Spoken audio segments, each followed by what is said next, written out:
Het was het weekend van het penaltydrama in Waalwijk en de traumaheli van Wellenreuter. Kommer en kwel dus. Maar een vriend van de show in de studio, ja, dat maakt veel goed. Dan voelt Reginald zich thuis. Met Maurice staat sowieso iedere show als een huis. En aan tafel zit Danny Buis. Dit is Tafelvoetbal.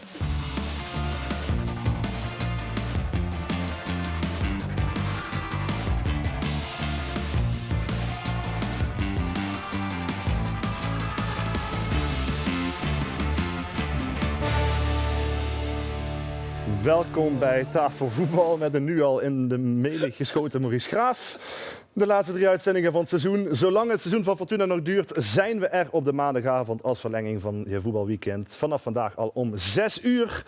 En vandaag gaan we vooral praten over Fortuna. En niet zonder reden, want de trainer is hier, Danny Buis. Ja, hartstikke fijn dat je er bent. Van harte welkom. En dat zeg ik ook tegen de huisanalisten Reginald Tal en Maurice Graaf. Let's go! Ja, ja, zeg dat, want ik was dit weekend in Aken bij Alemannia. Even kijken.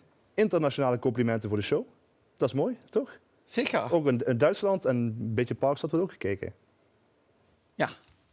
En zo Moet ik ergens kijken? Nee, ja, dat is toch fijn? Dat is mooi, toch? Dat is prachtig. Ja. Kennen ze jou of kennen ze ons? Jullie sowieso. Reginald, zei hij. Reginald uit Heerlen. Zei ik van, ja, hij komt bij Maastricht. Maar dat hoor je niet, dus dat scheelt. Dat accent kennen ze in Duitsland niet. Nee, precies. Dat is een beetje vreemd natuurlijk. Nou, Danny, welkom in dit gezelschap. We noemden je al vriend van de show. Gisteren zei jij voor de wedstrijd tegen Feyenoord, ik sprong uit mijn bed, ik had er zin in. Dit zijn de dagen waar je het voor doet. Had je dat vanochtend ook in de wetenschap, dat je mocht langskomen vandaag? Ja, ik spring over het algemeen denk wel elke dag gewoon uit bed. Hoor. Ja? Ja, lekker. Jij staat vroeg in de fitness meestal toch ook? Ja, dat wisselt per dag, maar... Ja. Ja, het belangrijkste nieuws van gisteren was dat jullie gehandhaafd zijn in de eredivisie. Daar hadden jullie al op gerekend een tijdje geleden, maar nu is het ook echt een feit, ook gezien de andere uitslagen en al die ploegen die toch punten pakten. Is dat een felicitatie waard? Nou, ik moet zeggen dat ik dat al wel een paar weken geleden gewoon voor mezelf had. De historie heeft uitgewezen dat zelfs 35 punten, dat je dan nog nooit bij de onderste 3 bent geëindigd. En wij staan zelfs al op 36. En dan was het ook nog 6, 7 wedstrijden te gaan waarin je zelf ook nog puntjes kan pakken. Je weet ook nog dat die anderen tegen elkaar moeten. Dus het was niet zozeer dat ik gisteren daar van de Polonaise liep. Maar ja, het is wel gewoon een uitstekende prestatie voor Fortuna. Dat je, wat is het 9e jaar eredivisieschap in mag gaan. Want een club als Heracles in deze 9 jaar degraderen gewoon voor de 2e keer. Een club als NAC. Ja, dat zijn toch behoorlijk grote clubs. Er zijn maar 6 of 7 ploegen die langer dan Fortuna in de jaren in de Eredivisie spelen. Dat is gewoon knap, toch? Ja, ik vind sowieso dat Danny het daar ontzettend goed heeft neergezet. Ja. En ik ben eigenlijk al vooruit aan het kijken naar het volgende seizoen. Want jij zei net zolang Fortuna in de competitie zit, maar mijn vraag is dan ook, is de competitie nou niet afgelopen? We hebben eigenlijk met de blessures en de schorsingen die ze nou hebben... Ja, inderdaad. Wat ga je nu doen de komende weken? Want ik heb even geteld, het aantal basisspelers is flink teruggelopen met alle blessures en schorsingen. Is het ook het moment om misschien jonge jongens minuten te gaan laten maken de komende weken? Hoe zie je dat? Ja, ik ga deze week kijken wie er beschikbaar zijn met de rest van de staf. En die groep gaan we klaarmaken. En vanuit dat materiaal probeer je het sterkste team op te stellen. Om gewoon nog 6 punten te halen in deze competitie. Ik ga niet cadeautjes uitdelen om cadeautjes uit te delen. Ik bedoel, zo zit ik niet in elkaar. Ja, jouw interviews zijn doorgaans wel een cadeautje. Kijken we met veel plezier naar. Ik heb gisteren hard gelachen dat jij bij de collega's van ESPN die afvroeg of de traumaheli voor Wellenreuter al geland was. Dat was verschrikkelijk, toch? Ja, ik deel dat gevoel helemaal. Ja? Ik zei net voor de uitzending dat ook Alan Shearer er knettergek van wordt. Hij zei het anders, maar het eeuwige maten naaien. Op de grond liggen met dat handje zwaaien, op het vuistje op de grond slaan. En dan 10 seconden later staan ze weer op. Ik weet dat ik uit een andere generatie kom, maar ik denk dat de mensen hier ook wel langzaam de neus van vol hebben. Ja, het gaat om de rode kaart die Paul Gladon kreeg in de wedstrijd tegen Feyenoord. Liep door op de keeper, althans dat was de uitleg van de VAR uiteindelijk. Rode kaart was het gevolg. Na heel lang heel veel kijken, deze actie gaat het om. Ja, Maurice, hebben we ook eens in deze situatie gekeken. Is het echt een rode kaart? Ik vind het wel echt een rode kaart, ja. Hij plant zijn voet wel echt... Ik zou zeggen, daar zit wel een beetje gevaar. Hij weet het gevaar van wat hij doet. Nou, dan is het wel terecht rood. Ja. Maar het gaat niet erom of dit terecht rood is. Het gaat erom, behandel je beide ploegen gelijk als scheidsrechter en als VAR. En als je dat moment terugpakt, dat door Dalhaus die bal een beetje wegtrapt en Moussa hem weg komt duwen, terwijl Moussa al geel heeft. En vervolgens Dalhaus alleen gele kaart krijgt. Ja, dan ben je dus weer... Wat wij denk ik vroeger ook, dat is van alle tijden. Dat Ajax, PSV, Feyenoord, de top 3, die wordt gewoon bevoordeeld door de arbitrage. Ja, nou, ik neem aan dat jij de arbitrage gisteren even gevraagd hebt wat hier de afweging in was. Wat hebben zij gezegd? Je kan wel vragen, maar dan krijg je toch nooit een fatsoenlijk antwoord. Weet je, zelfkritiek is soms ver te zoeken. Maar als je dit gewoon kijkt, er zijn gewoon 3 momenten dat Haji Moussa na het fluitsignaal bewust het contact opzoekt. 3 keer. Ja. Nou, dus met het gedrag van dit soort beslissingen van scheidsrechters stimuleer je dus dat die spelers maar moeten gaan liggen en theater maken. Want nu krijgt Dalhaus zelfs nog een geel, omdat hij naar de 3e keer reageert. Ja. Maar eigenlijk moet ook gewoon Haji Moussa hier met geel. Maar gewoon met zijn hoofd nog zelfs een soort van lichte kopstootbeweging. En ik ben het helemaal met Maurice eens. Kan je voor Paul rood geven? Ja, dat kan. Dat is de discussie niet. Mm-hmm. Het gaat om het gedrag. Kijk, Welleroyd, dat leek gewoon alsof hij gewoon echt nooit meer van zijn leven op zijn benen kon staan natuurlijk. Ja. Maar wij hebben zelf gevoetbald. Ja. Als een speler dat doet, weet je over het algemeen dat hij niks heeft. Ja. Want een speler die zwaar geblesseerd raakt, zijn kruisband scheurt of een spierscheur oploopt, die doen vaak helemaal niet veel meer. Die doen alleen dit. Ja. Of die doen de handen voor de ogen. Ja. Want te weten dat het foute boel is. Maar spelers die 40 keer gaan rollen, 10 seconden later staan die weer op en rennen ze over het hele veld. Maar dan denk je, ja, die arbitrage met 6 man tegenwoordig, die kijken ook voetbal, toch? Het is niet hun eerste wedstrijd. Nee. Die snappen toch ook op een gegeven moment wel hoe het gaat? En het is een beetje kip en ei. Ligt het nou aan de spelers en het, zeg maar, het matenaar-achtige gedrag? Of is het gewoon de scheidsrechter? Want die scheidsrechter, dat had je vroeger ook wel. Geen beslissingen nemen tegen grote clubs. Want dan stoten we, of het nou Louis van Gaal is of Robin van Persie, en straks moeten we naar de Kuip en dan worden we niet netjes ontvangen. Dat speelt bij die gasten allemaal mee. Als je geen persoonlijkheid hebt. Je gaat naar Dick Jol en naar Mario van der Ende verlangen. En zelfs naar Roelof Luintje als je dit ziet. Maar gisteren heb je dan je antwoord. Maar ook die arrogantie met die gele kaart. Maar ik kan meer zeggen, ja, kijk, ik wist dat al op het moment dat ik naar hem toe liep. Alleen ik wou nog tegen hem zeggen, als je Haji Moussa niet zijn rode kaart geeft die hij verdient, moet je nu je ook niet laten overroelen door de VAR. Maar zover kom je helemaal niet. En dan zegt hij al, wegwezen, anders krijg je een geel. Maar oké, ik had dat er wel voor over. Want het gaat mij er gewoon om. Het is meten met 2 maten, dat moet je niet doen. Ja. Maar gisteren heb je kunnen zien dus dat door zulke scheidsrechterlijke beslissingen of van een VAR, en uiteindelijk beslist de scheids, stimuleren dus dat spelers moeten gaan rollen. Want als Dalhaus was gaan rollen, dat is een beloning. Dan had Haji Moussa hem waarschijnlijk wel gekregen. Jullie zijn wel in beroep gegaan tegen de schorsing van Gladon. 3 wedstrijden waarvan 1 voorwaardelijk. Waarom? Want met de kaart kun je op zich leven, toch? Ik? Ja, Fortuna. Maar dat wil niet zeggen dat als mijn mening is dat het ook een terechte rode kaart is. Plus het feit, als ik die scheidsrechter was en ik zie die keeper zich zo gedragen, ook al zou het misschien een rode kaart zijn, dan zou ik hem niet eens geven. Zou ik naar die keeper toe lopen en zeggen, even niet meer zo theater maken, joh, grote vriend. Ja. Oké. Je kijkt er ook nog een beetje naar van, dat is helemaal geen Paul Gladon-actie. Want ik heb Gladon nog nooit zoiets zien doen. Dat is ook zijn eerste rode kaart in zijn carrière. Maar wat jij zegt, Reginald, van scheidsrechters die wij vroeger hadden, maar wel scheidsrechters die de wedstrijd in handen nemen en die bepalen, die fluiten in de geest van de wedstrijd. Als je dit nu tegenwoordig allemaal ziet, dan verlang je toch echt naar terug. Dan wil je toch die VAR zo snel mogelijk afgeschaft hebben of alleen gebruikt voor de buitenspelsituaties. Maar je kunt geen persoonlijkheid faken, hè? Sorry, Marques maakt gisteren een overtreding, is gewoon een donkergele kaart. Krijgt niks. Ja. Nou, en Haji Moussa geen tweede geel gehad, maar Fortuna krijgt dan wel een rode kaart na een VAR-ingreep. Dan staat het op een gegeven moment 1-2. En dan diep in blessuretijd geven we Ueda nog even een geel kaartje. Omdat hij niet te snel wegloopt bij een vrije trap. Dan word je gek, hè? Dan word je gek. Nou, we gaan even snel naar Limburg elftal om het Fortuna-blok even te breken. Ik ga eerst aan trainer Reginald. Het elftal hebben we gezien. Per Schuurs eruit. Ja? Vorige week heb ik die Verbommel er al uitgeflikkerd. En nu en die Per Schuurs, zijn alle 2 toppers. Moeten alle 2 je weet, we hebben er nog maar een paar, hè? We moeten wel ons sterkste team. Zijn dadelijk super fit. In het volgende seizoen dan staan ze er waarschijnlijk iedere week in. Xavier en Bouyamba speelt bij Lask in Oostenrijk. En die bent de cup. Ja, de beker. Eerste keer in 61 jaar. Die jongen is 24 jaar, is van MVV. Je hebt even verdiept in het Oostenrijks bekertoernooi. Als je heel even klaar bent met lachen, er zijn ook mensen die serieuze feiten willen horen. Zeker. Ja. Die jongen die is bij MVV opgegroeid, is daarna naar Chelsea gegaan, naar Barcelona. En vervolgens uiteindelijk bij Volendam terechtgekomen.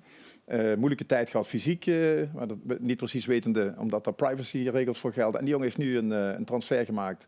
En die speelt nu in Oostenrijk bij de nummer 4 ongeveer. En die heeft de cup gewonnen. Ja. Daarom staat hij erin.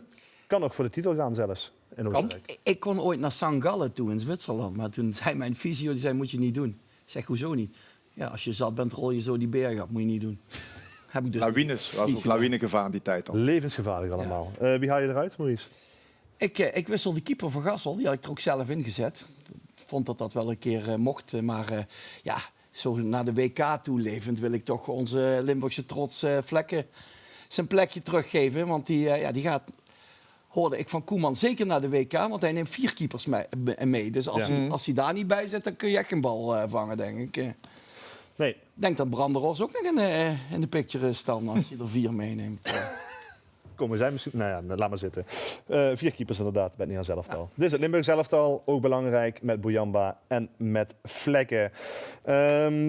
Voor jou als trainer was het gisteren de 100ste wedstrijd bij Fortuna in de eredivisie. Als je ze nou... Het zijn er een hele hoop. Maar zit er nou eentje tussen van die 100 waarvan je zegt van nou, dat was de allermooiste. Daar kijk ik met bijzonder veel genoeg op terug.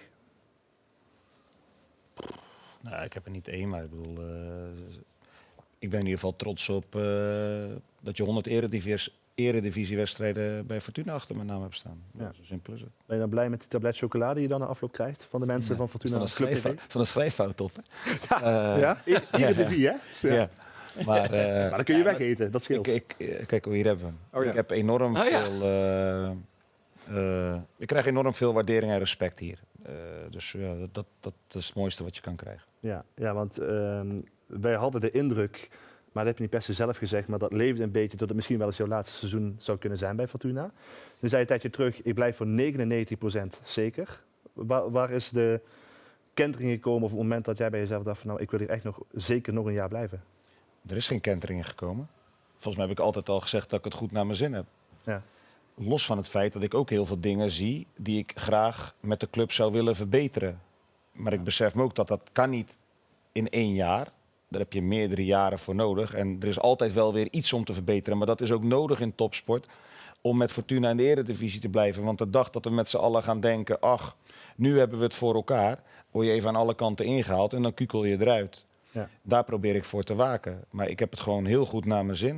Ik zei net, ik krijg enorm veel respect en waardering. Zeker in Sittard en omgeving. Maar er was veel belangstelling. Tenminste, dat leek zo.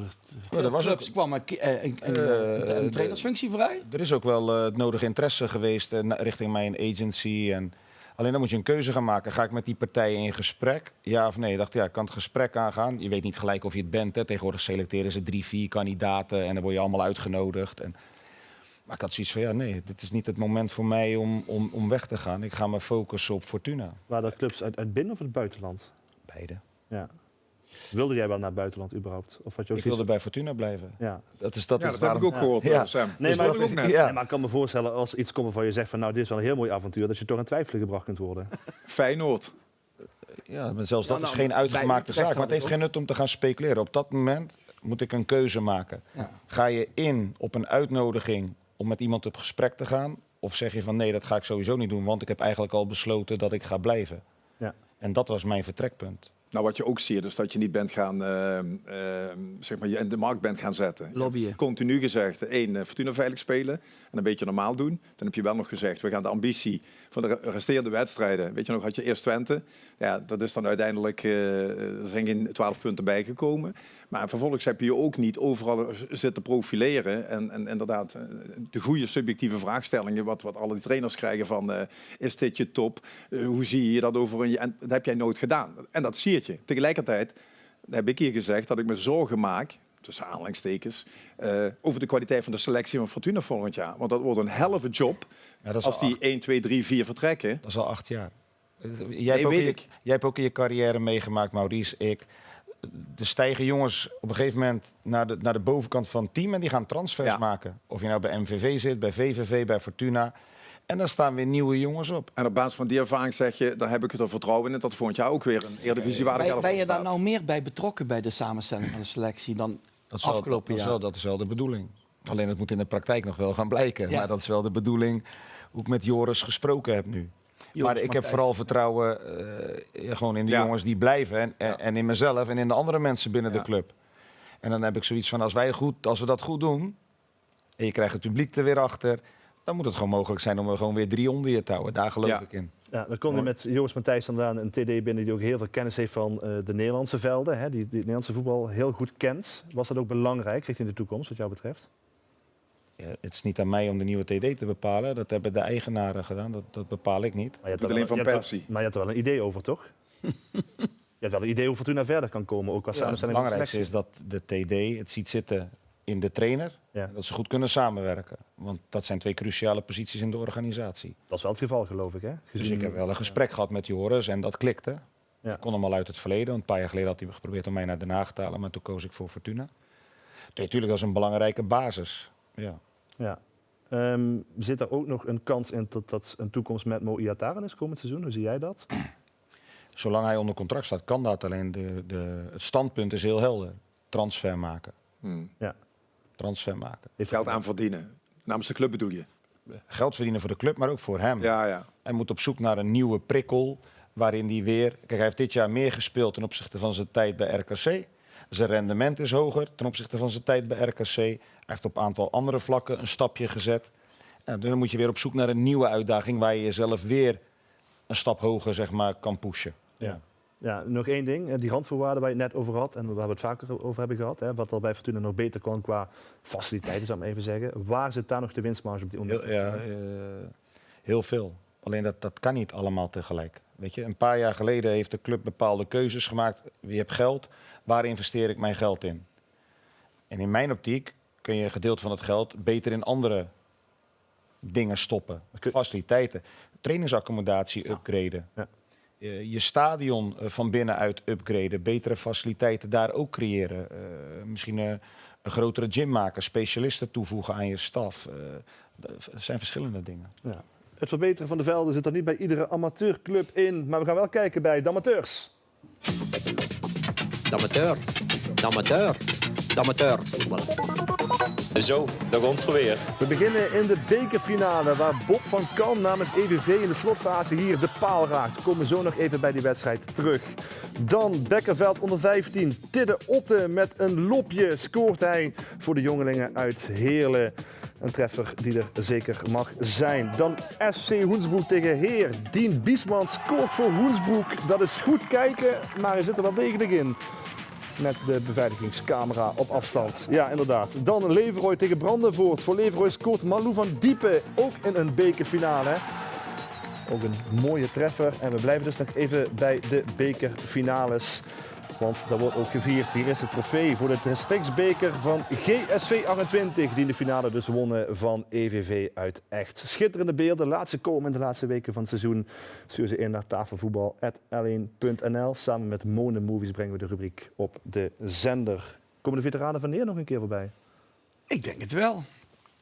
Ik heb er afgelopen weekend een leuk potje zaalvoetbal gespeeld met Ja? de veteranen. Ja. Heel goed. Met de All-Star veteranen. Frankie de Moesje, Roel Jansen, Siep Dijkstra, deed je mee. Jeanne Hans, 67 jaar. Lekker zaalvoetbalteam, Nog fit, trouwens. geweldig. Ja. Lekker Ja, zaalvoetbalteam. Jeanne hebben we moeten zeggen dat hij geen slidings sliding. mocht. Ja. Ja, maar om maar even het hele slechte bruggetje te maken. Nemen jullie de penalties beter dan Roda, denk je?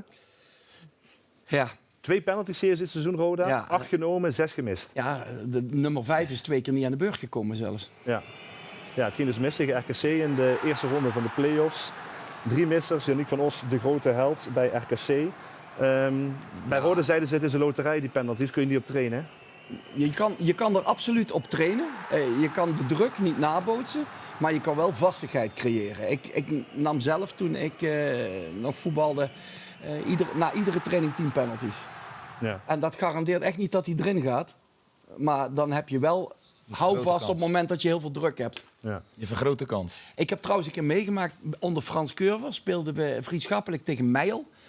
Miste ik een penalty. En dan staan er 5 minuten later, kregen we er weer een. Staan er 5 klaar om hem ook te nemen. En Curver riep, Graaf, jij weer. Miste ik hem weer. Binnen 5 minuten 2 penalties. Ja. 4 dagen later speelden we de eerste competitiewedstrijd tegen FC Volendam. We krijgen een penalty. Overtreding op mij. Ik pak de bal om te kijken wie hem gaat nemen. Ze lopen allemaal met de rug weg. Dus ik denk, ja, dan moet ik het maar doen. Toen ging die er gelukkig in. Maar ja, het is zo druk bepaalt wel heel veel bij penalties. Ja, dan was je misschien gelukkiger dat Mr. Paulussen was naar de wedstrijd van vrijdag. Want die zat toch wel in zak en as naar de wedstrijd bij Roda. Gewoon kut eigenlijk. Ja, ik kan het echt moeilijk verwoorden. Dus, met de blessure erbij en alles erop en eraan is het gewoon meer harken geweest dan ja, dan echt leuk. Dit is niet alleen vandaag wat zo pijn doet, het is gewoon ja, eigenlijk het hele seizoen persoonlijk dat je gewoon graag anders had gezien. En ja, ik ben wel, dat moet ik wel omdraaien. Ja. Ja, Je voelt echt, je voelt het, hè? weet je speelt het hele jaar om die na-competitie te bereiken. En dan speel je tegen RKC in de 95, 96 minuten, maakt Roda thuis gelijk. En nu gebeurt dan het tegenovergestelde. De voetbalwetten zijn ironisch hard. En vermoeide indruk had ik ook het gevoel, ook bij Mitchell. En, Hij is teruggekomen uit Hongkong, hè? Ook om bij Roda de boel op sleeptouw te nemen. ja, Hij heeft natuurlijk een lange blessure gehad. En Roda heeft veel slaat blessures pas gehad. gaan voetballen. Maar ja, Kevin zei het zelf, de trainer na de wedstrijd, heel goed. Het hele seizoen samenvattend, het was allemaal net niet. Ja, is het mislukt, het seizoen voor Roda? Ja, ik vind wel. Van Roda verwacht je nog steeds dat ze langer meedoen om te promoveren. En ik vond voor de play-offs eigenlijk al duidelijk van... Ze gaan echt niet via die play-offs proberen. Daar was de ploeg niet fit genoeg voor, door allerlei omstandigheden. Ja. Maar feit is wel dat ze niet fit genoeg zijn. Zit het echt daarin? Zit het ook in technisch beleid? Hoe zien jullie dat? Dat is een goeie. Was een goede groep Kijk, wel? Maar de doelstelling was play-offs halen. Ja, Die is en- bereikt. Ja, En nu? minimum. Ja. Ja, weet je, en nu, en natuurlijk hoop je op meer, maar het is teleurstellend. Ik vind het een zwak. Wanneer haal je die competitie. niet trouwens in de KKD? Als je alleen bij de onderste drie eindigt.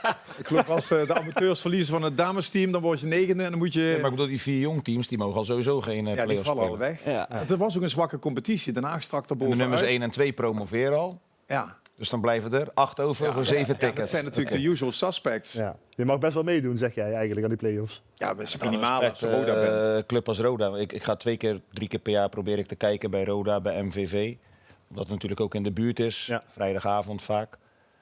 Dus gewoon, kijk wat een immens stadion. Ja. Gewoon een hele grote club. Ja, Ja. dat is ook zo. Werk aan de winkel voor Penders, dus richting komend seizoen. Ja, en voor Robbie. Rob erop. Zover. Rob Penders erop, zover. Ja, ze hebben het geluk, het geraamte van de elftal van dit jaar blijft staan. Dus ze hebben iets om op voor te borduren. Maar daar moet creativiteit bij. Creativiteit en doelpunten. Ja. Wij moeten naar de versnelde ronde ondertussen, want de tijd raakt op. Ga je een kort antwoord. Danny, wat is het leukste stukje van Borren wat jou betreft? Het leukste stukje van Borren. Ja, Ja, de wijk waar ik woon. dat zou ik ook zeggen als ik jou was.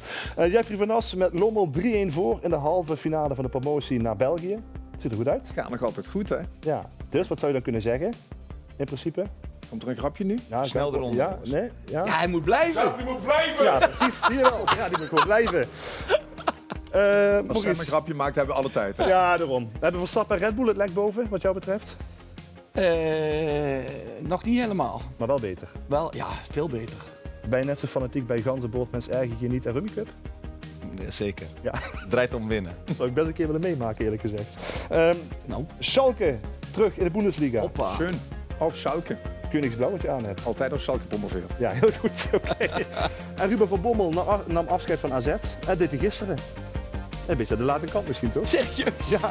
Ja, dat is wel een heel klein beetje Dat het raar. een reunie was. Nee. Ja, Een later. beetje raar inderdaad. Hè? Alsnog. Daar was het afscheid nemen. Bij MVV was het kennismaken, want de verwachte trainerstandem kwam daar binnen afgelopen week. Hier staan ze, Andries Jonker en Kevin Hofland. Gepresenteerd, allebei getekend voor 2 jaar. Blij dat het rond is, Reginald, want jij hoopt hierop, toch? Ja, er gebeurt een hoop in de staf. Nieuwe hoofdjeugdopleidingen, 2 nieuwe trainers. Ja, de volgende stap is, we vallen in herhaling. Ja, in dat eerste elftal een kwaliteitsimpuls of 3-4 teweeg brengen. Met hulp van waarschijnlijk de Japanners, maar er moet wel echt iets gaan gebeuren. Maar zijn die trainers daar voorboden van? Nou, 2 Dat jaar. als je zulke kanjers Maurice. namen haalt, dat je dan ook betere spelers krijgt? Nou, hij heeft een netwerk, de man in het midden. Hij is van de Limburgse klei en hij gaat er met de zweep overheen. Ja, het gebeurt wat. En ze hebben 2 jaar de tijd. Dus laten we in ieder geval niet na de eerste 5 wedstrijden denken dat we bovenaan staan. We moeten er echt komt wel, afwachten hoe dat elftal gaat uitzien. Er komt wel wat expertise binnen, in ieder geval. Ja, dat zeker. Ja, we gaan naar het spoorboekje. Dat is kort deze week, want alleen Fortuna nog in actie. Dat gaat zondag gebeuren tegen PEC Zwolle. Maar dan ben je niet helemaal compleet. Want morgen, Geleen Zuid uit. Ja. Is dat ook leuk, dinsdagavond? Nou ja, leuk, zeker. En ook belangrijk. Ik vind dat wij moeten ons vertegenwoordigen in de regio. En dit zijn wedstrijden waarin je dit soort amateurclubs, kinderen, heel makkelijk toegang geeft om dichtbij te zijn. En dat is gewoon belangrijk. Wij willen dat het stadion vol zit. Die mensen kopen shirtjes, die kopen seizoenkaarten. Dus voor de verbinding en de betrokkenheid zijn dit soort wedstrijdjes enorm belangrijk. Een paar weken geleden in Susteren. Gaat dat zien, morgenavond. Dankjewel Danny voor je komst. Veel succes met Fortuna komende weken en komend seizoen uiteraard. Kunnen wij volgend seizoen een keer in het stadion Moeten- Fortuna? Ja, moeten we naar op de middenstip. We Ja. moeten echt gaan afronden, maar dat doen we op de middenstip. Met Reginald, met Maurice en met Danny. Dit was Tafel Voetbal. Graag tot volgende week. Gaat die haast.